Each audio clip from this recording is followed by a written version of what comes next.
Ginawa ni Coco sa anak ni Iwamoto, inulan ng reaksyon. Ang isang simpleng kilos mula sa isang hinahangaan bayani sa telebisyon, ay sapat na para magbago ang buong araw ng isang bata, at iyan mismo ang pinatunayan ni Coco Martin sa anak ni Iwamoto. Sa kanyang opisyal na Instagram account na I Am Iwa, nagpost ang celebrity mom ng isang split-screen video reel kung saan kitang-kita ang reaksyon ng anak niyang si Caleb Giro.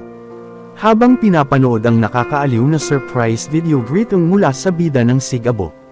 Sa kanyang caption, buong pusong ipinahayag ni Iwa ang kanyang pasasalamat kay Coco dahil sa pagbibigay ng walang kapantay na kasayahan sa kanyang anak. Ani Iwa, "Thank you Coco Martin, sobrang saya ng anak ko, continue to be an inspiration to everyone, God bless." Sa kanyang personalized na video message, mainit na binati ni Coco si CJ at nag-iwan ng ilang salita ng inspirasyon bilang si Panday, na isa sa kanyang mga pinakatanyag na karakter sa larangan ng aksyon.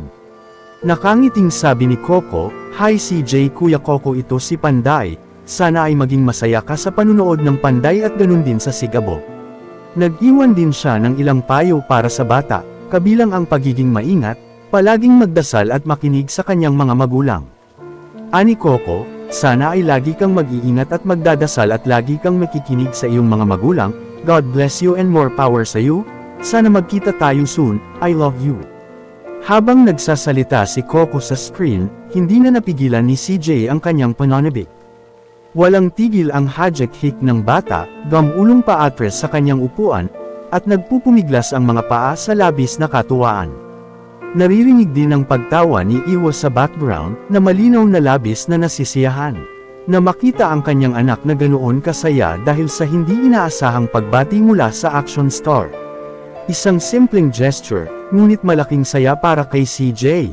Para kay Iwa, maaring maikli lamang ang video message ni Coco, pero napakalaki ng naging epekto nito sa kanyang anak.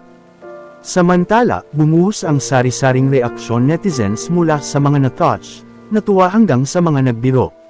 Matapos mag-viral ang video greeting ni Coco Martin para sa anak ni Iwamoto, may mga netizens ang hindi napigilan magkomento tungkol sa nakakaantig na sorpresang ito. Ayon sa kanila, napakagandang ehemplo ng aktor dahil hindi nito nakakalimutang magpasaya ng mga simpleng tagahanga kahit abala ito sa kanyang mga proyekto.